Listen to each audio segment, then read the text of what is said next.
Oke, Assalamualaikum warahmatullahi wabarakatuh. Perkenalkan, nama saya Andi Farhan Sopewali dengan NIM D121-211-078. Eh, Oke, jadi ini tugas manajemen basis data.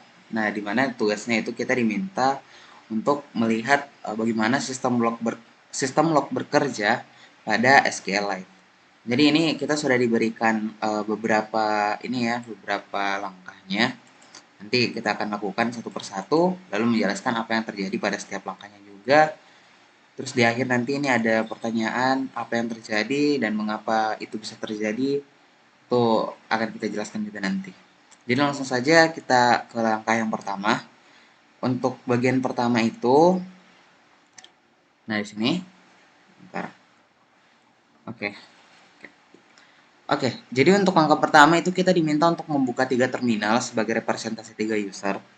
Lalu login ke transaksi DB. Nah, ini saya sudah membuat 2 ya. Kemudian ini juga sudah login ke transaksi DB. Ini saya sudah membuat 2. Jadi kita tinggal membuat satu lagi.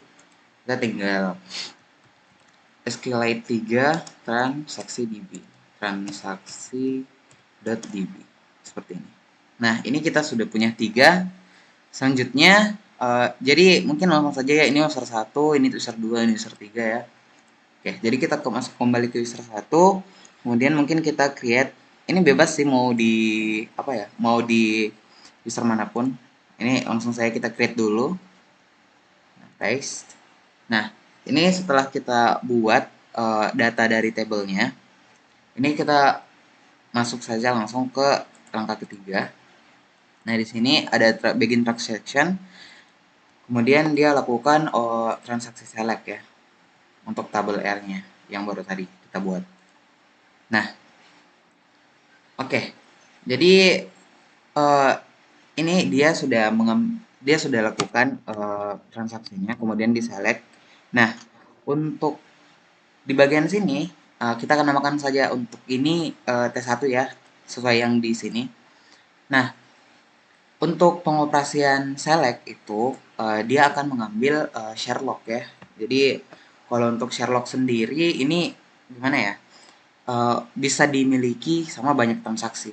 Jadi misal kalau ini kemudian kebetulan nih di langkah keempat itu di T2-nya dia juga mulai transaksi, kemudian dia juga lakukan select ya.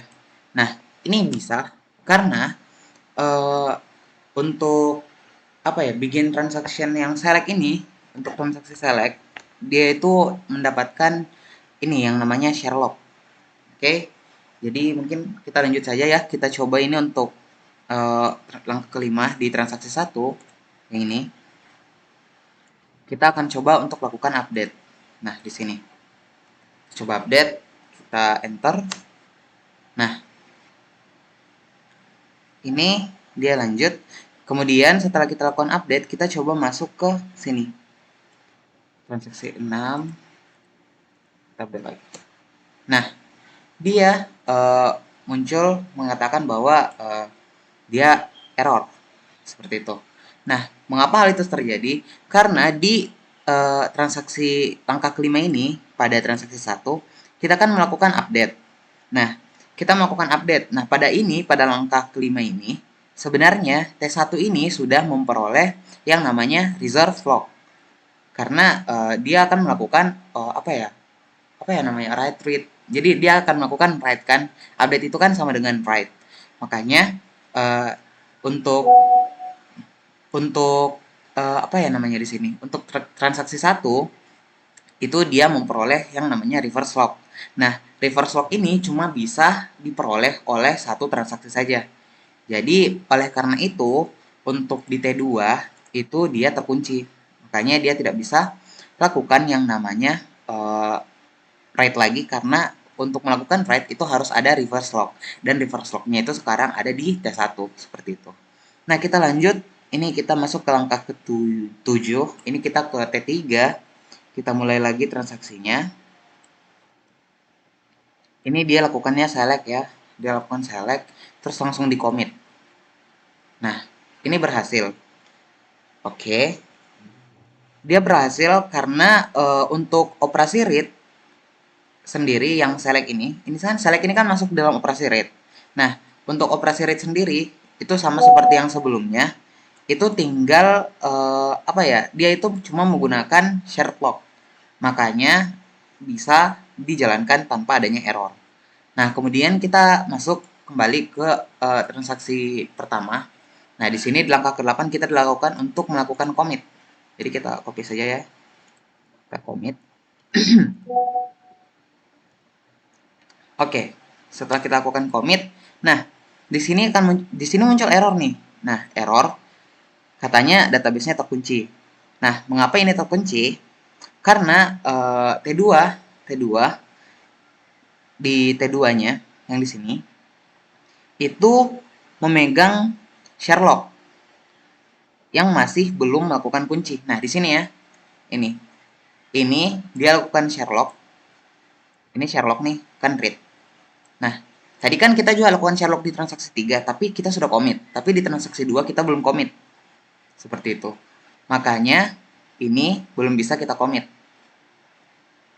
Nah, terus kita lanjut di transaksi di langkah ke-9.